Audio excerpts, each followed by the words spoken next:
রবিবার সকালবেলায় হাওড়া থেকে লোকাল ট্রেনে করে আমরা রওনা হলাম বিষ্ণুর উদ্দেশ্যে।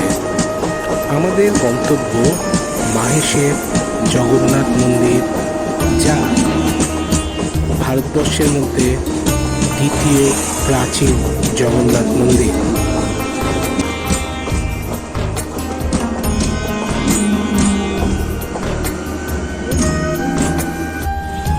ট্রেন থেকে নেমে টোটো করে আমরা মন্দিরের উদ্দেশ্যে রওনা হলাম। টোটো ভাড়া পড়েছিল জন প্রতি 15 টাকা করে। সময় লেগেছিল 10 থেকে 15 মিনিট।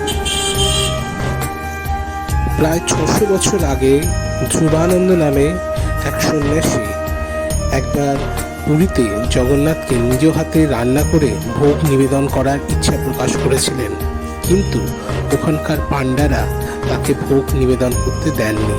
এরপর তিনি অনশন করেন এবং প্রাণত্যাগ করার সিদ্ধান্ত নেন। তখন জগন্নাথ দেব ওনাকে স্বপ্ন দেন এবং বলেন যে তুমি মাহেশে গিয়ে আমার মন্দির নির্মাণ করো। ধ্রুবানন্দ মাহেশে ফিরে আসেন এবং প্রভু জগন্নাথের মন্দির নির্মাণ করেন। জগন্নাথ দেব দর্শন করার পর আমরা গেলাম মাহেশের বিখ্যাত রথটি দেখতে। এই রথটি মার্টিনমান কোম্পানি নির্মাণ করেছিলেন এবং এই রথটি সম্পূর্ণ লোহার তৈরি।